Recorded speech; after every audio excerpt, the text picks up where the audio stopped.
আসসালামু আলাইকুম রহমতুল্লাহি ওবরাকাতু। সম্মানিত মুসলিম ভাই ও বোনেরা, যে যেখান থেকে দেখছেন সকলের প্রতি আন্তরিক অভিনন্দন ও শুভেচ্ছা। আজকে আমি একটি গুরুত্বপূর্ণ বিষয় নিয়ে আলোচনা করতে যাচ্ছি। বাংলাদেশের সর্ববৃহৎ ইসলামী দল বাংলাদেশ জামাত ইসলামীর আকিদা নিয়ে আমরা অনেকেই আলোচনা সমালোচনা পর্যালোচনা করে থাকি। আমার হাতে যে দেখতে পাচ্ছেন একটি বই, গঠনতন্ত্র বাংলাদেশ জামাত ইসলামী। একটি রাষ্ট্র তার সংবিধান অনুযায়ী চলে, একটি সংগঠন বা দল তার গঠনতন্ত্র অনুযায়ী চলে। বাংলাদেশ জামাত ইসলামীও এই গঠনতন্ত্র অনুযায়ী পরিচালিত। আসুন আমরা তাদের গঠনতন্ত্রে জামাত ইসলামীর আকিদার ব্যাপারে কি বলা হয়েছে তা থেকে জেনে নিই।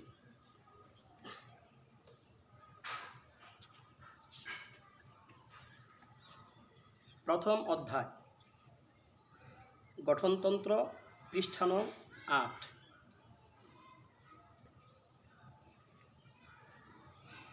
এক নং ধারা, এই সংগঠনের নাম হইবে জামাত ইসলামী।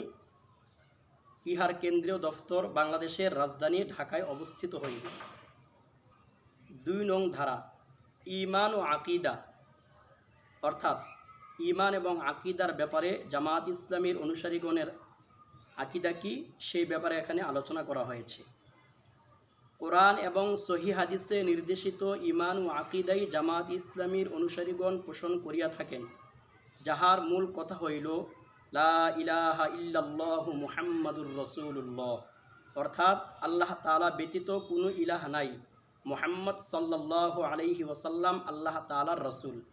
ব্যাখ্যা। ক, এই ঈমান ও আকিদার প্রথমাংশ অর্থাৎ আল্লাহ তাআলার একমাত্র ইলাহ হওয়া এবং আল্লাহ তাআলা ব্যতীত অন্য কাহারও ইলাহ না হওয়ার অর্থ এই যে আকাশমণ্ডল এবং পৃথিবীর মধ্যে যাহা কিছু আছে সে সব কিছুর সৃষ্টিকর্তা, প্রতিপালক, মাবুদ এবং প্রাকৃতিক ও বিধিগত সার্বভৌম সত্তা হইতেছেন একমাত্র আল্লাহ তাআলা। এই সবের কোনো এক দিক দিয়াও কেহই তাহার সহিত শরিক নাই। এই মৌলিক সত্য কথাটি জানিয়া এবং মানিয়া লইলে নিম্নলিখিত বিষয়গুলো অনিবার্যরূপে গ্রহণ করিতে হইবে। ১. মানুষ আল্লাহ তাআলা ব্যতীত আর কাহাকেও নিজের পৃষ্ঠপোষক, কার্য সম্পাদনকারী, প্রয়োজন পূরণকারী, বিপদ দূরকারী, ফরিয়াদ শ্রবণ এবং গ্রহণকারী এবং সাহায্যদাতা ও রক্ষাকর্তা মনে করিবে না, কেননা তিনি ব্যতীত আর কাহারও নিকট কোনো ক্ষমতা নেই। ২. আল্লাহ তাআলা ব্যতীত আর কাহাকেও কল্যাণকারী মনে করিবে না, কাহারও সম্পর্কে অন্তরে ভীতি অনুভব করিবে না, কাহারও উপর নির্ভর করিবে না, কাহারও প্রতি কোনো আশা পোষণ করিবে না এবং এই কথা বিশ্বাস করিবে না যে আল্লাহ তাআলার অনুমোদন ব্যতীত কাহারও উপর কোনো বিপদ মুসিবত আপতিত হইতে পারে, কেননা সকল প্রকার ক্ষমতা ও ইখতিয়ার একমাত্র আল্লাহ তাআলারই। ৩.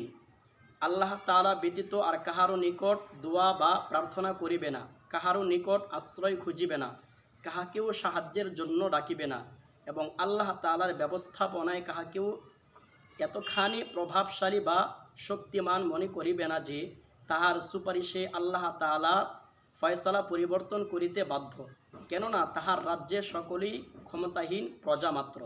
৪. আল্লাহ তাআলা ব্যতীত আর কাহারও সম্মুখে মাথা নত করিবে না এবং কাহারও উদ্দেশ্যে মানত মানিবে না, কেননা এক আল্লাহ তাআলা ব্যতীত ইবাদত, দাসত্ব, আনুগত্য ও উপাসনা পাইবার অধিকারী আর কেহই নাই। ৫.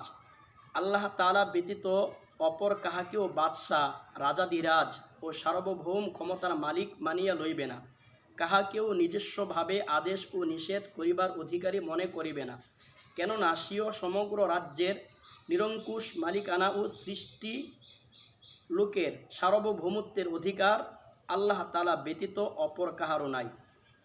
উপরোক্ত ঈমান ও আকিদা অনুযায়ী নিম্নলিখিত বিষয়গুলোও মানিয়া লওয়া আবশ্যক। ১. মানুষ স্বীয় স্বাধীন ইচ্ছা ও আজাদি কুরবানি করিবে, নফসের ইচ্ছা ও বাসনার দাসত্ব পরিত্যাগ করিবে এবং যে আল্লাহ তাআলাকে ইলাহ মানিয়া লইয়াছে একনিষ্ঠভাবে একমাত্র তারই বান্দা এবং দাস হইয়া জীবনযাপন করিবে। 2. নিজেকে কোনো কিছুরই স্বাধীন ইচ্ছাসম্পন্ন মালিক মনে করিবে না, বরং স্বীয় জীবন, অঙ্গ প্রত্যঙ্গ, মানসিক ও দৈহিক শক্তি তথা সব কিছুকে আল্লাহ তাআলার মালিকানাধীন ও তাহার নিকট হইতে প্রাপ্ত আমানত মনে করিবে। 3. নিজেকে আল্লাহ তাআলার নিকট দায়ী ও জবাবদিহি করিতে বাধ্য মনে করিবে। শক্তি সামর্থ্যের ব্যবহার এবং স্বীয় আচরণ ও ক্ষমতা প্রয়োগের সব সময় সত্যের প্রতি লক্ষ্য রাখিবে যে পরকালে আল্লাহ তাআলার সম্মুখে এই সব বিষয়ের হিসাব অবশ্যই দিতে হইবে। 4. আল্লাহ তাআলার যাহা পছন্দ তাহাকেই নিজের পছন্দ এবং যাহা তাহার অপছন্দ তাহাকেই নিজের অপছন্দ রূপে গ্রহণ করিবে। 5. আল্লাহ তাআলার সন্তুষ্টি ও তাহার নৈকট্য লাভকেই নিজের যাবতীয় চেষ্টা সাধনার চূড়ান্ত লক্ষ্য এবং নিজের সমগ্র তৎপরতার কেন্দ্রবিন্দু হিসাবে গ্রহণ করিবে। 6. স্বীয় নৈতিক চরিত্র, আচার ব্যবহার এবং সামাজিক, সাংস্কৃতিক, অর্থনৈতিক ও রাজনৈতিক কর্মকাণ্ড, এক কথায় জীবনের সর্ব বিষয়ে কেবল আল্লাহ তাআলার বিধানকেই একমাত্র হিদায়াত হিসাবে মানিয়া লইবে এবং আল্লাহ তাআলার দেয়া শরীয়তের বিপরীত যাবতীয় নিয়ম নীতি এবং পন্থা পদ্ধতিকে প্রত্যাখ্যান করিবে। ব্যাখ্যা। খ.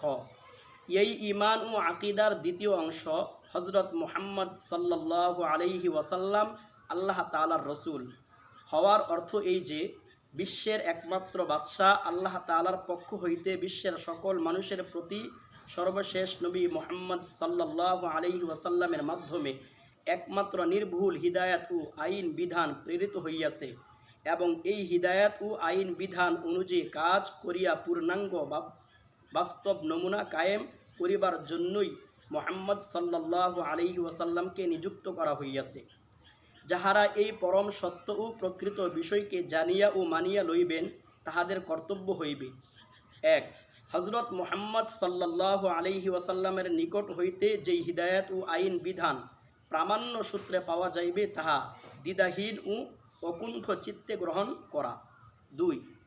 কোনো কাজে উদ্যোগী হওয়া বা কোনো নিয়ম পদ্ধতি অনুসরণ হইতে বিরত থাকিবার জন্য আল্লাহ তাআলার রসুল সাল্লাল্লাহু আলাইহি ওয়াসাল্লামের নিকট হইতে প্রাপ্ত আদেশ ও নিষেধকেই যথেষ্ট মনে করা। 3. আল্লাহ তাআলার রসুল সাল্লাল্লাহু আলাইহি ওয়াসাল্লাম ব্যতীত অপর কাহারও স্বয়ংসম্পূর্ণ নেতৃত্ব মানিয়া না লওয়া, কেননা অন্য কাহারও আনুগত্য হইতে হইবে আল্লাহ তাআলার কিতাব ও রসুল সাল্লাল্লাহু আলাইহি ওয়াসাল্লামের সুন্নাতের অধীন। 4. জীবনের সকল ব্যাপারেই আল্লাহ তাআলার কিতাব ও রসুলুল্লাহ সাল্লাল্লাহু আলাইহি ওয়াসাল্লামের সুন্নতকে অকাট্য, প্রামাণ্য, বিশ্বস্ত সূত্র ও নির্ভুল জ্ঞানের একমাত্র উৎসরূপে গণ্য করা। যেই সব ধারণা, খেয়াল, বিশ্বাস কিংবা নিয়ম নীতি ও পন্থা কোরআন ও সুন্নাহর বিপরীত তাহা পরিত্যাগ করা এবং কোনো সমস্যার সমাধান প্রয়োজন হইলে তাহার জন্য হিদায়াত লাভের উদ্দেশ্যে এই উৎসের দিকেই ধাবিত হওয়া। 5. ব্যক্তিগত ও পারিবারিক, বংশীয় ও জাগতিক, দলীয় ও সম্প্রদায়গত, আঞ্চলিক ও ভাষাগত তথা সকল প্রকার হিংসা, বিদ্বেষ, বিভেদ হইতে মন মগজকে মুক্ত ও পবিত্র করিয়া লওয়া এবং কাহারও ভালোবাসা বা অন্ধ ভক্তিতে এমনভাবে বন্দী না হওয়া যাহার দরুন ইহা রাসূলুল্লাহ সাল্লাল্লাহু আলাইহি ওয়াসাল্লামের উপস্থিত সত্যের প্রতি ভালোবাসা ও ভক্তির উপর জয়ী কিংবা তাহার প্রতিদ্বন্দ্বী হইয়া দাঁড়াইতে পারে। 6. মুহাম্মদ সাল্লাল্লাহু আলাইহি ওয়াসাল্লামের জীবন চরিতকে কোরআনের সাব্যস্ত ব্যাখ্যা এবং ইহাকে সকল ব্যাপারে সত্যের একমাত্র মাপকাঠি হিসাবে মানিয়া লওয়া। আল্লাহ তাআলার রসুল সাল্লাল্লাহু আলাইহি ওয়াসাল্লাম ব্যতীত আর কাহাকেও ভুলের ঊর্ধ্বে মনে না করা, কাহারও অন্ধ গোলামিতে নিমজ্জিত না হওয়া। আমাদের বেশিরভাগ ক্ষেত্রে যে বিষয়টি নিয়ে সমালোচনা হয়ে থাকে যে জামাত ইসলামীর তারা রসুল সাল্লাল্লাহু আলাইহি ওয়াসাল্লামকে মাসুম মনে করে না এবং সাহাবাই কারামকে সত্যের মাপকাঠি মানে না, ওই বিষয়টি নিয়ে তারা বেশিরভাগ যে সমালোচনা হয়ে থাকে, তো সেই কথাটা এখানে উল্লেখ করা হয়েছে।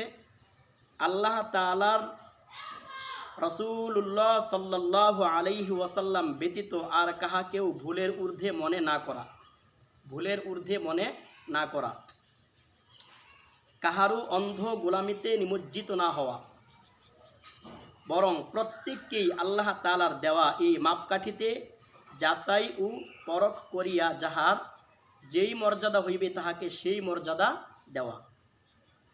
7, হযরত মুহাম্মদ সাল্লাল্লাহু আলাইহি ওয়াসাল্লামের নবুয়তের পরে কোনো ব্যক্তির এমন কোনো মর্যাদা মানিয়া না লওয়া যাহার আনুগত্য করা বা না করা ভিত্তিতে ঈমান ও কুফর সম্পর্কের ফয়সালা হইতে পারে। এখানে আমরা বাংলাদেশ জামাত ইসলামীর এই যে গঠনতন্ত্র বই, সেই গঠনতন্ত্র থেকে তাদের আকীদা এবং তাদের যে ঈমান বিশ্বাস কি হবে সেটা আমরা তুলে ধরেছি।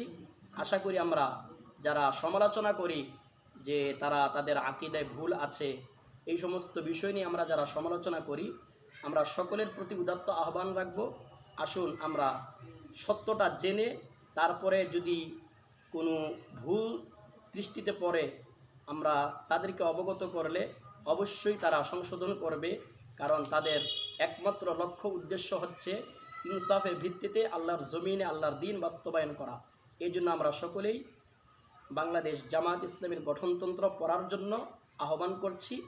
এর ভিতরে যদি আপনাদের দৃষ্টিতে কোনো ভুল ধরা পড়ে অবশ্যই ধরে দেবেন, ইনশাআল্লাহ সংশোধনের পথ আমাদের সকলের জন্য উন্মুক্ত। আসসালামু আলাইকুম ওয়া রাহমাতুল্লাহ।